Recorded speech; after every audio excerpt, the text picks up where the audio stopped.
from our neighboring country, Malaysia. In fact, the Singapore Lodge, the fact that we have our own premises really is because we had a lot of help from our Malaysian friends earlier in the day. And there were also very established group in Penang. That time it was Federation of Malaya and the Straits Settlement. So people from Penang actually came and did a lot of work at the Singapore Lodge. And of course in the 60s, a lot of stories are available on how we had funding from an unknown Malaysian. So I'm here to introduce very important neighbor, Aina. She has dedicated herself to Theosophy and put all her own resources into promoting Theosophy in Malaysia. She's a president of the Selangor Lodge. She joined in 2002 and became the treasurer in 2003 and was the president since 2009. I give you Aina.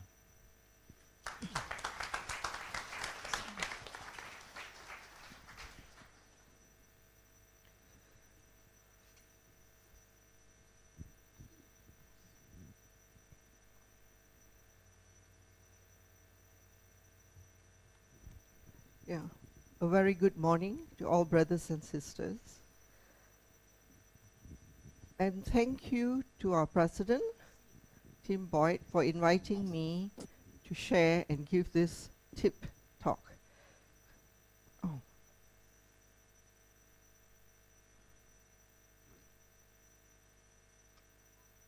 I also take this opportunity to thank the Singapore Lodge Committee, headed by capable, efficient Chong Sunny, for their efficient work that has made my stay here comfortable and enjoyable. This morning, I would like to share with you how Theosophy has changed my thoughts and my life, and it is from the gems, the divine wisdom given to us by our founders. And I'll take this time to acknowledge Madam Blavatsky, Colonel Alcott, and William Kwan Judge to form the society in 1875. I'm blessed to have so much of literature which I have found very useful in my life. And I'm sure all of you here is aware of consciousness and higher consciousness. And also many times and hours we have spent in contemplation, especially on words of wisdom. Just the invocation prayer. Yeah, I took time to understand why does it has hidden, the word hidden there, hidden power, hidden life, hidden light, hidden love, and the latent power. So through contemplation, it made me more interested to seek. And of course, the three objects which I would like to share has made me more sensitive to even stones. So it changed me in my perspective of looking at life.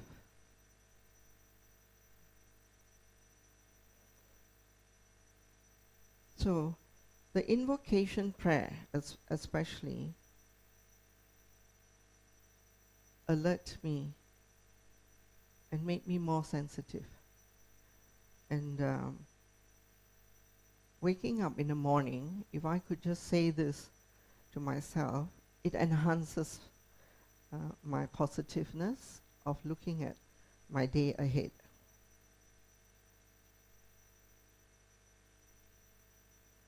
I'd like to share this song written by John Lennon. It is so meaningful that it somehow touches on our first object. So just listen to the words.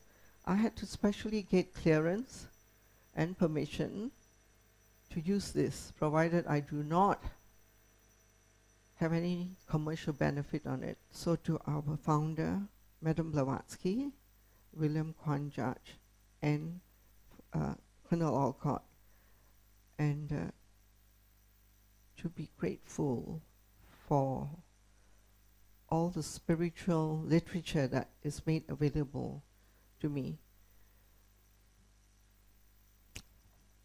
And also how, as president of the Theosophical Society, I try to instill the knowledge to my members. It is very challenging, but we're still moving. And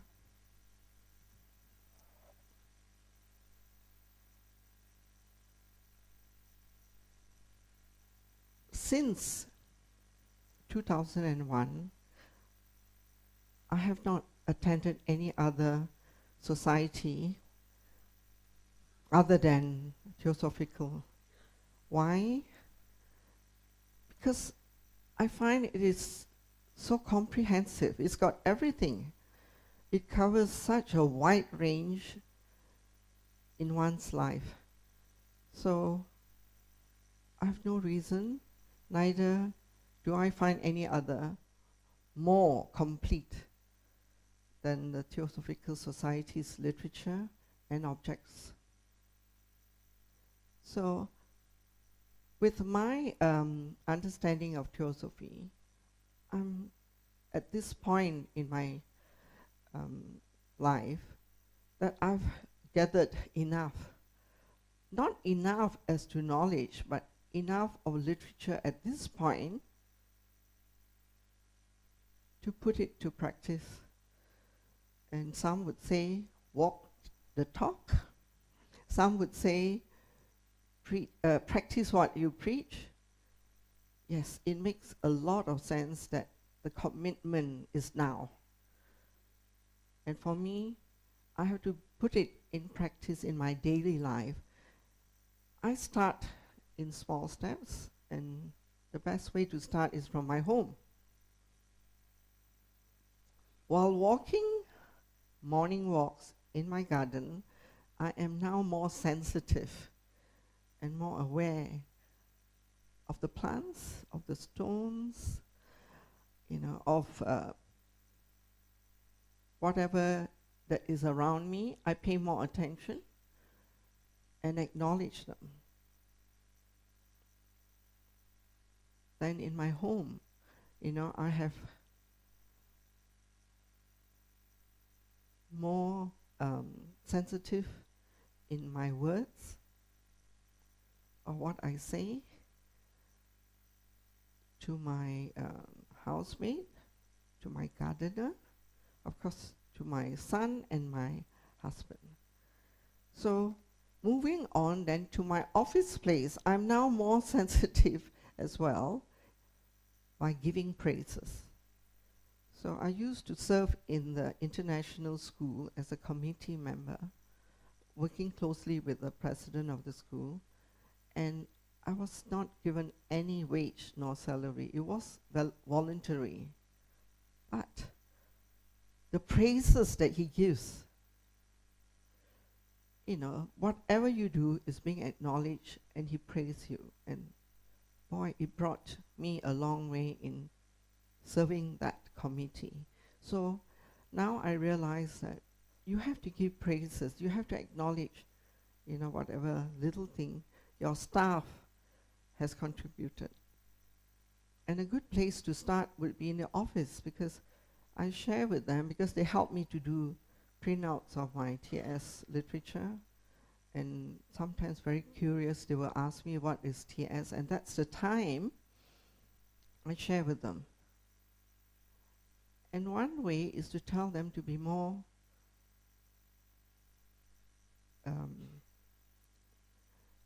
to use more of their senses at work.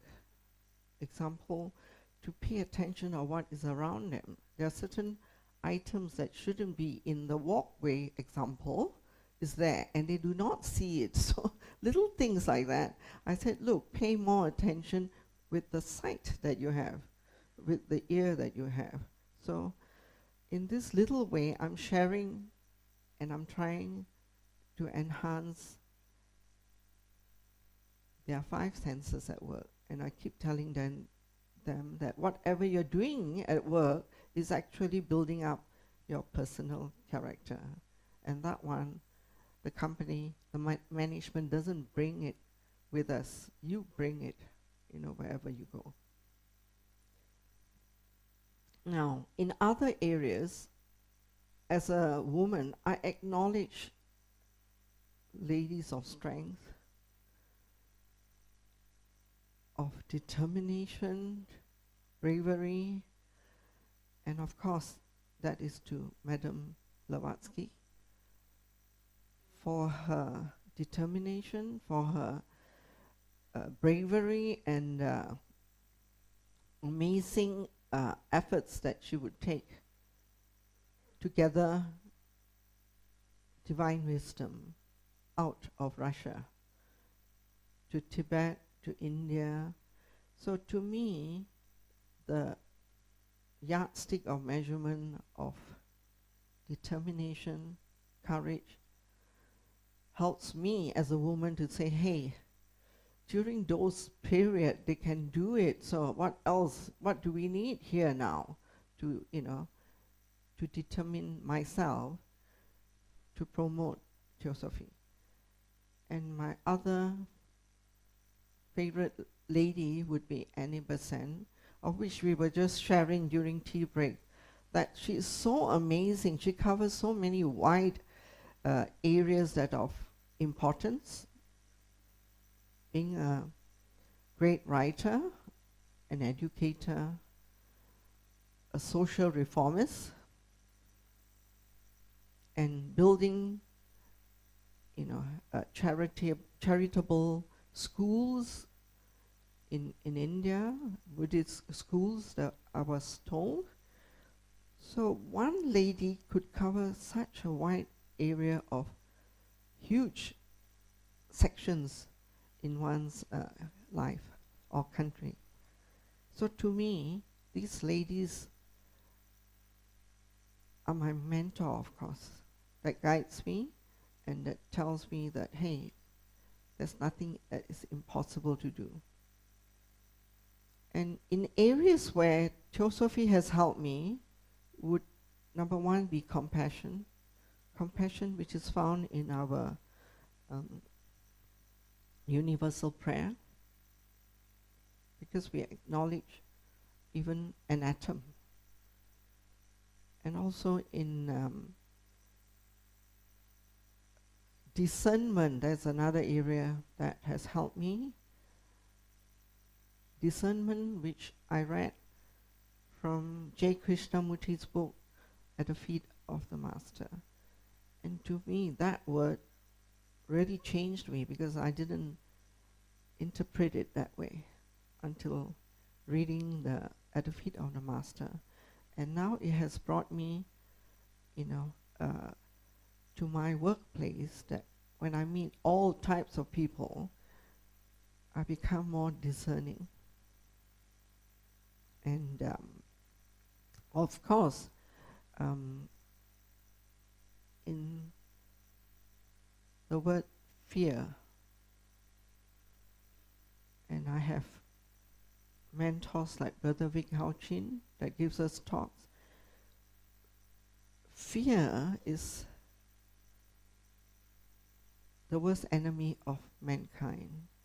So after being aware of knowing things and get down to the root of things, and that is where I find the word truthfulness comes in. If I can find out the cause and the root of a problem, whatever the situation or an event, I do not become fearful.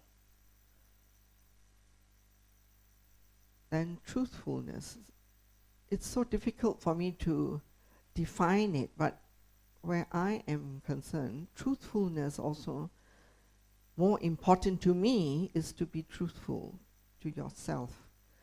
And I said truthful to yourself is in every sense of it, in every sense, including my thoughts. Am I being truthful? Now that is still a very challenging area that I have not developed well, to be truthful in your thoughts. And to me, daily, the thoughts determine my speech, the way I talk to somebody, and also my action. So truthfulness is one area that is very, very important in my structure of being a wholesome person. A wholesome person, I'm trying to explain, is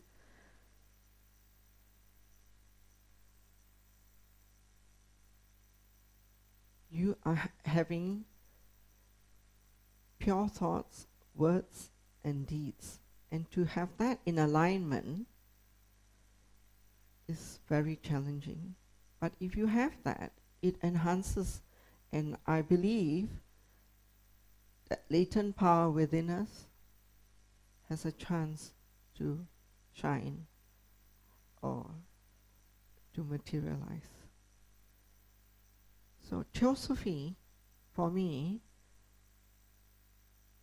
not only changed my life, it now put me on a path to seek further, because Theosophy's teaching is not to coerce you, but to give you tools, hopefully, that you would seek and find out more on your own.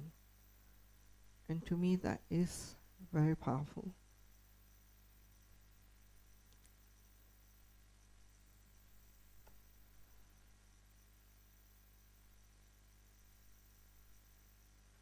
And another point that Theosophy has highlighted is the practice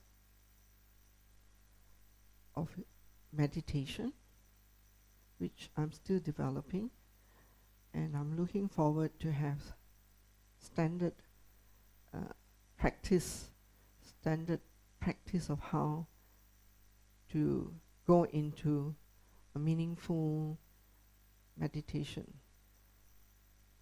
And the other one that is of importance is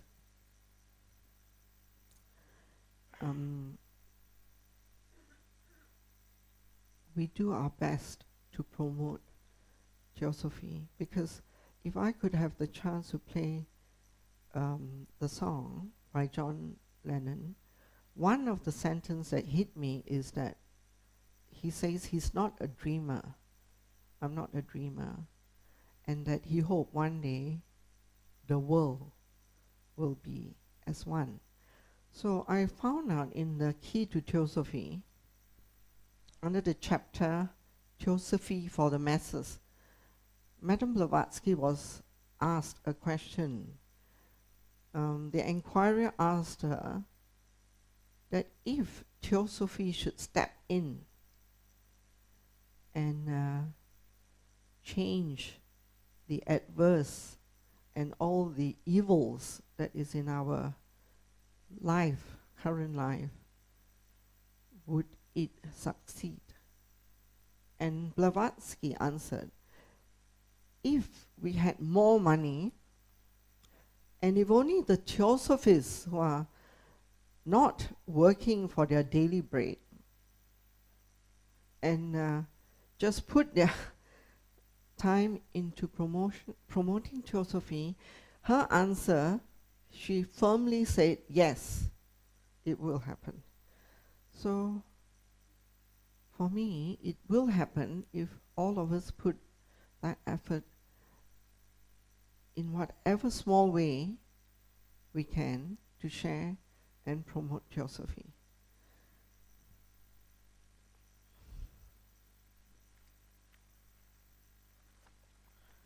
Okay.